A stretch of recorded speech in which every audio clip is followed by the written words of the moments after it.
Ja, und dann machen wir einfach alles wieder auf und lassen nur geimpfte Leute oder Menschen mit tagesaktuellem Test oder so bei uns rein in unsere Restaurants und Schwimmbäder und Freizeitparks und Kuschelparks.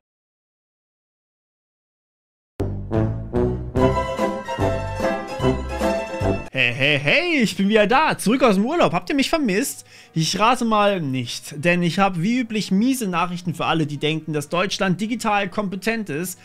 Ja, stellt euch vor, die Impfpass-App und Schnelltests sind nicht komplett sicher. Nein, doch. Aber es ist tatsächlich nicht ganz so tragisch, wie manche tun bzw. andere denken, denn man kann was dagegen machen tatsächlich. Fangen wir also mit der Impf-App an. Wenn ihr vollständig geimpft seid, braucht es noch ca. 14 Tage, dann ist der Wirkstoff vollständig von eurem Körper verarbeitet und ihr habt die nötigen Antikörper gebildet, sodass ihr als immun geltet, beziehungsweise zumindest geimpft geltet. Ihr bekommt direkt nach der zweiten Impfung oder in der Apotheke, falls ihr zu früh dran wart, ein gedrucktes Zertifikat, das ihr dann in eure App einscannen könnt.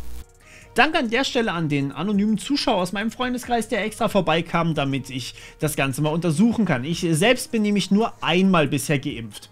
Tja, das Ganze ist nicht weiter kompliziert und recht unbürokratisch, eigentlich sehr angenehm. Ihr könnt dabei selbst entscheiden, ob ihr die CoughPass-App oder die Corona-Warn-App nutzen wollt, ihr könnt das beide. Ist eigentlich eine tolle Sache soweit. Jetzt wurde allerdings natürlich auch bedacht, dass man ja eventuell sein Handy wechseln muss und deshalb gibt es im Endeffekt keine serverseitige Kontrolle. Das bedeutet, ich kann jetzt einfach hergehen und den Code von besagten Kollegen einfach einscannen und bin ebenfalls geimpft. Also natürlich steht dann da nicht mein Name, sondern der Name von besagten Kollegen. Aber trotzdem habe ich bei mir ein Zertifikat drin, wo steht geimpft. Ja, das ist, als würde ich quasi sein Handy einfach benutzen und damit rumlaufen. Es steht nicht mein Name dabei, aber trotzdem sieht es so aus. Und das soll tatsächlich so sein. Das wurde im Design extra so gemacht. Denn ein Handy kann kaputt gehen und wenn man dann den Impfnachweis irgendwie nicht mehr hat, dann ist es ziemlich doof. Ist eigentlich ja auch eine gute Sache, dass das alles so schön dezentral ist und so.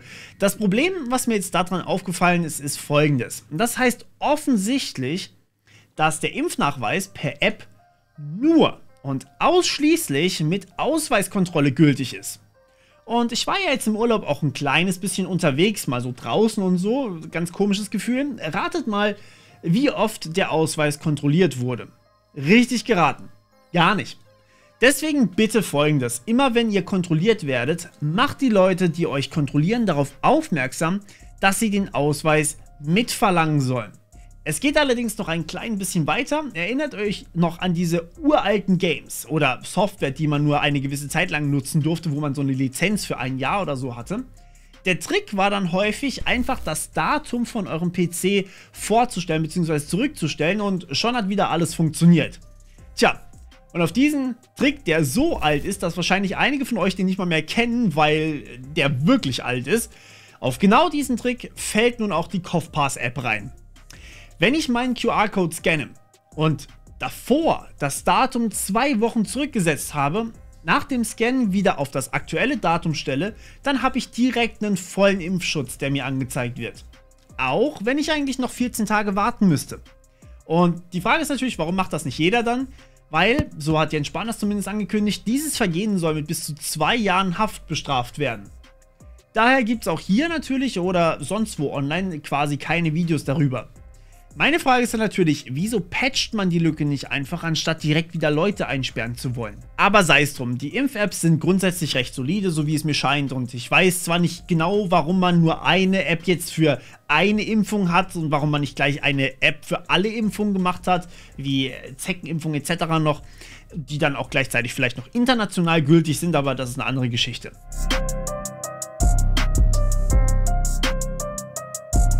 Was mir mehr zu schaffen gemacht hat: Im Urlaub waren wir im Europapark und das war schon sehr spaßig und echt mal wieder schön. Als Kind war ich relativ häufig, aber seit ich weggezogen bin, war das eher selten.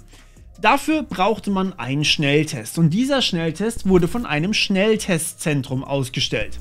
Man verlässt sich dadurch darauf, dass niemand, der einen Schnelltest macht, Corona hat oder zumindest sehr wenige nur und somit auch an Warteschlangen oder zum Beispiel beim Anfassen von irgendwelchen Geländern etc., dass man das einfach machen kann, ohne dass man sich direkt infiziert.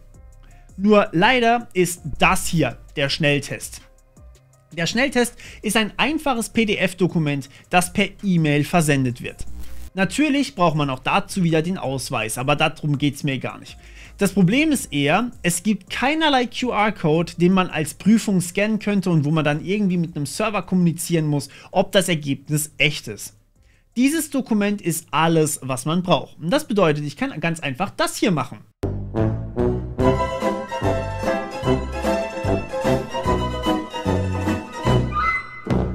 Das heißt, einmal im Leben einen Schnelltest gemacht oder auch einfach nur eine Person gekannt, die einen Test gemacht hat. Und schon kann man sich unendlich lange so viele Tests ausstellen, wie man möchte. Das macht das gesamte System quasi überflüssig. Klar, nicht jeder ist kriminell und macht das, aber prinzipiell werden das die Leute schon machen, genau die nämlich, die man vom Schnelltestsystem eigentlich erkennen möchte. Und genau das ist wie üblich das Problem. Für alle da draußen ist es Aufwand, aber die man eigentlich wirklich finden möchte, die man sozusagen fassen möchte, die können sich wieder durchschlängeln, wenn sie wollen. Für die Zukunft möchte ich hier ganz kurz vorstellen, wie es eigentlich sein müsste. Wenn man Schnelltests gemacht hat, darf das Ergebnis nicht einfach so als wahr angenommen werden, sondern es muss unterschrieben werden. Und damit meine ich nicht irgendeinen Stempel, den irgendeine Firma da drauf klatscht und der immer gleich aussieht, sondern ich meine etwas, das nicht gefälscht werden kann. Dafür gibt es sogenannte digitale Signaturen. Das heißt, das Gesundheitsamt stellt jedem Testzentrum einfach einen Schlüssel aus. Der besteht nicht nur aus einem Schlüssel, sondern aus einem Schlüsselpaar. Das heißt, ein öffentlicher Schlüssel, das heißt, den darf jeder haben, und ein anderer, der privat gehalten wird, den darf nur das Schnelltestzentrum haben und niemand sonst. Und mit dem wird dann unterschrieben, mit diesem privaten Schlüssel. Das heißt, niemand außer dem Testzentrum kann unterschreiben. Niemand kann diese Unterschrift erzeugen. Überprüfen, ob die Unterschrift echt ist, das kann jeder machen, und zwar mit dem öffentlichen Schlüssel, den jeder kennt. Den kann man im Zweifel auch einfach an das Dokument quasi dran pinnen. Das heißt, das ist einfach so möglich für jeden, der da zum Beispiel den QR-Code scannt. So, und jetzt fragt ihr euch wahrscheinlich, warum man da mit Photoshop nichts mehr machen kann. Naja, solch eine Unterschrift ist nur für einen festen Inhalt gültig. Das heißt, nur genau für dieses Dokument. Wenn man es ändert, wenn man zum Beispiel das Datum ändert oder den Namen ändert, dann ist die Unterschrift, diese digitale Signatur, komplett hinfällig. Denn der Inhalt wird mathematisch mitverarbeitet. Und klar, man kann nicht einfach jedem den öffentlichen Schlüssel aufs Handy geben, also quasi von hunderttausenden Testzentren vielleicht den öffentlichen Schlüssel aufs Handy packen, das geht nicht. Aber ein einziger würde reichen, und zwar der vom Gesundheitsamt. Damit kann man dann überprüfen, ob die anderen Schlüssel echt sind. So, das hört sich jetzt wirklich ein bisschen nach Raketenwissenschaft an, das ist mir klar, ist aber eigentlich absoluter Standard, absolute Basics sozusagen. Kennt ihr HTTPS bei Webseiten? Das ist exakt derselbe Vorgang. Das dauert vielleicht eine kurze Weile zum Einrichten, vielleicht ein paar Stunden so, damit man das hat. Dafür sind die Schnelltests dann fälschungssicher. Jetzt ist es leider zu spät dafür, aber es wird wieder eine Situation kommen, wo normale handgeschriebene Unterschriften als sicher angenommen werden, aber das sind sie nicht. Nutzt bitte digitale Signaturen. Die zu brechen dauert im Schnitt einige tausend Jahre. Sie kosten quasi gar nichts, jeder kann sie nutzen und sie können sogar über das Internet genutzt werden. So, und zum Schluss möchte ich nochmal euch einen riesen Dank aussprechen. Das Video zum Staatstrojaner ist mega abgegangen, trotz meinem Urlaub in den letzten paar Wochen. Danke, dass ihr so fleißig geteilt und geguckt habt. Ihr seid wirklich die allerbeste Community, die man sich wünschen kann. Wie ihr merkt, ich bin jetzt wieder aus dem Urlaub zurück und wieder für euch da. Und ich weiß, ihr wollt ein Update zum Staatstrojaner haben und ich verspreche euch hiermit ein Video, in dem wir genau das machen. Also was ihr dagegen tun könnt und wie die aktuellen Entwicklungen dann aussehen. Für eine neue Folge IT-Trends hat es leider auch nicht mehr gereicht diese Woche, denn ich habe erstmal angefangen mit News sammeln und oh my God, ja, wir sind bei über 100 wichtigen Dingen, die passiert sind, die ich euch eigentlich alle nicht vorenthalten möchte und deswegen, da bin ich noch am Durchwühlen. Es werden wahrscheinlich mehrere Folgen IT-Trends werden. Manche Dinge sind vielleicht eigene Videos wert, sowas eben wie der Staatstrojaner, da gab es auch einige Updates, die ich mitgekriegt habe. Und ja, eine 2-Stunden-Folge IT-Trends ist vielleicht auch ein bisschen viel. Ihr dürft euch also auf viele spannende Dinge freuen und bleibt dabei. Geheimtipp ist übrigens der Abo-Button und die Glocke. Die helfen euch, die Videos nicht zu verpassen. Ja, das war's von meiner Seite. Danke und bis bald.